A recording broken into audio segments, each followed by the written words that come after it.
Hello everyone, welcome back to my channel. My name is Madeline and you're watching Novel Inc.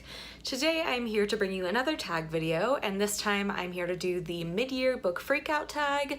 This tag was created a couple of years ago in 2015, and ever since it's gone around booktube every year around the end of June, beginning of July. I was tagged to do this by Amy over at the blog Amy Always. I will leave her post link down below, as well as links to the two creators' original videos. I actually had plans to go out with friends tonight, but the plans ended up kind of falling through at the last minute, so I thought, why not instead just stay home, crack open a beer, and film a book tag.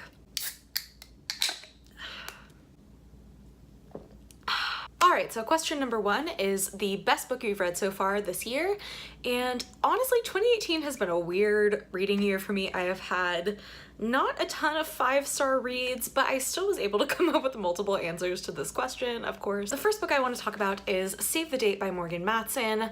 This is Morgan Matson's newest release. I actually read an arc of this a few months ago, but this is now out. It's published, so you can get yourself a copy. I know that this book has gotten mixed reactions from reviewers, even those who typically love Morgan Matson's writing, but personally I loved this, and it's one of my very favorite Matson books. This really focuses on family, and there's very little romance. It's really different from all of Morgan Matson's previous books, because whereas her previous books are almost all set over the course of an entire summer, this book is set over the course of only 3 days. It's a wedding weekend, basically. And in those 3 days, I thought that this main character went through such a realistic but also beautiful character arc and experienced a lot of growth. And like I said, the focus on family in this really like touched me on a personal level. Charlie, the main character's relationships with her siblings, really reminded me of my relationships with my older brothers, and I really liked this. It really touched me, and it was also just a ton of fun. And I will talk more about this book later on in the tag, but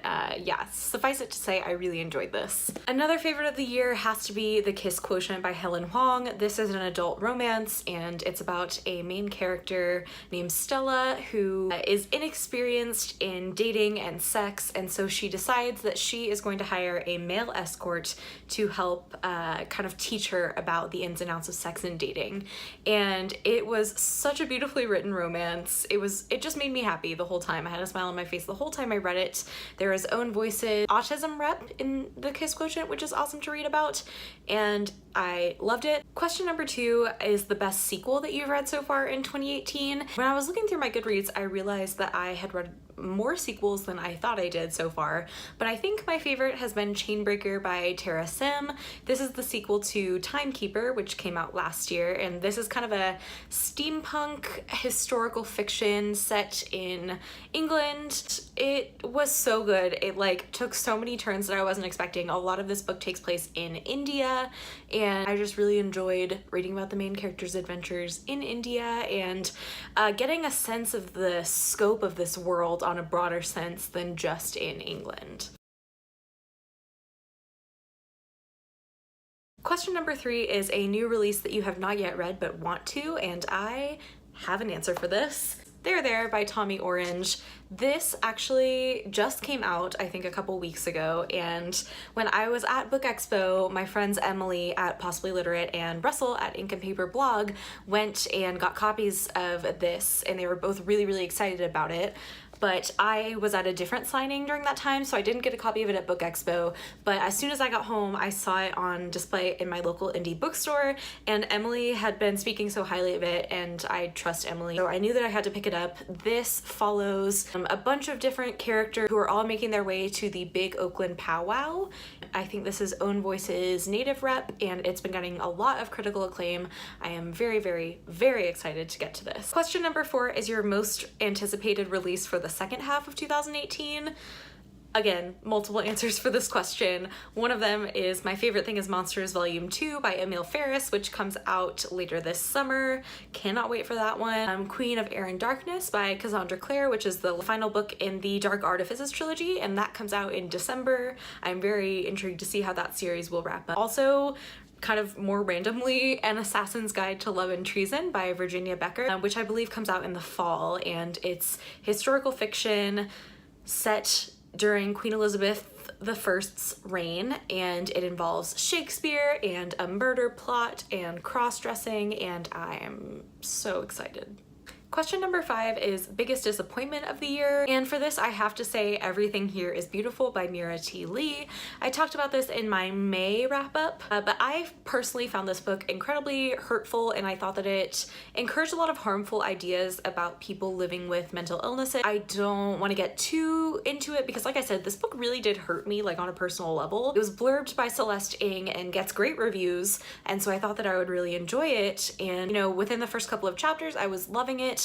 And then it just took a turn, and it didn't really, the problematic mental health rep didn't really redeem itself. In fact, I think the ending was maybe the most damaging part of that rep at all. Everything Here is Beautiful focused more on how the main character Lucia's mental illness like was a burden or an inconvenience to all of her loved ones and the people around her, as opposed to focusing on Lucia's actual lived experiences with mental illness, and I hated it. I would not recommend this book. Question number 6 is biggest surprise, and I have to again talk about Save the Date by Morgan Matson because I was expecting to enjoy it just fine because I have really enjoyed all of Morgan Matson's previous books. I've rated them all, I think, 3.5 stars or above, and the premise of Save the Date just really didn't intrigue me all that much. Wedding plots tend to be very overdone in fiction, and I just thought it wasn't going to add anything new. But again, like I kind of mentioned in the first question, I was really surprised by the amount of depth that Morgan Matson conveyed in Save the Date, and I thought that the family relationships were really meaningful, and I just loved it so much.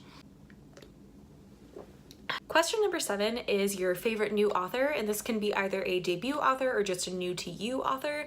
I have chosen one author for each of those categories. So my favorite debut author I've read this year is Helen Hoang, who wrote The Kiss Quotient. She has a book called The Bride Test coming out in 2019 that I can't wait to read, and I just loved her writing so much that I will probably read anything that she puts out in the future. And as for my favorite new to me author, I have to say Katrina Leno, who wrote Summer of Salt.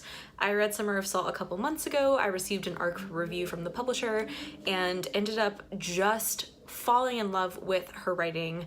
It was so atmospheric. It's a fabulous story, and it's set on this very small, very isolated island during the summer, and it was just very poignant and atmospheric and lyrical. I just adored her writing. I thought that the relationships were written really well. I thought that the fabulous elements were well incorporated, and I just can't wait to read more of Katrina Leno's work in the future. I need to start hunting down some of her backlist titles because I just so enjoyed the writing in Summer of Salt. Question 8 is your newest fictional crush. Michael from The Kiss Quotient by Helen Hoang. I loved him. That's really all I have to say for that question, and if you've read The Kiss Quotient, that's probably enough of an answer for you. Question 9 is your newest favorite character. I think I'm gonna go with Megan Harper, who's the main character in Always Never Yours. I loved Megan because she's not your typical YA protagonist. She's very outspoken, she's very brash, and she's very unafraid to just be herself. She's loud, and she's what a lot of people might consider an unlikable female protagonist, and she completely owns that. And that's how I was in high school. I was loud, I was opinionated, I was a dramatic theater kid like Megan is. So I thought that her character was so refreshing, and it was really great to read from a perspective that wasn't your typical YA heroine. Question 10 is a book that made you cry, and to no one's surprise, I'm going to say The Girl with the Red Balloon by Catherine Locke.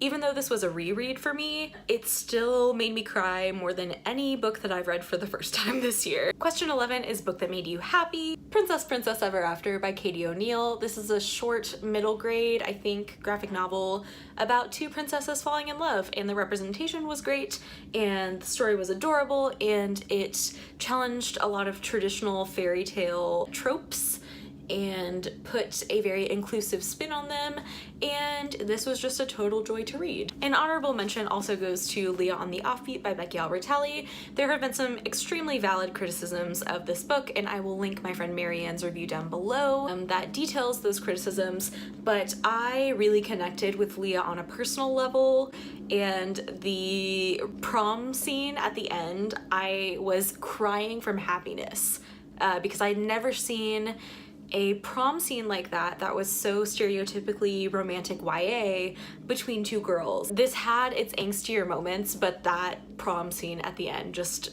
I could not wipe the smile off my face. That segues very nicely into question 12, which asks about your favorite book to movie adaptation that you've seen this year, and of course I'm gonna have to go with Love, Simon, which is the film adaptation of Simon versus the Homo Sapiens Agenda by Becky Albertalli.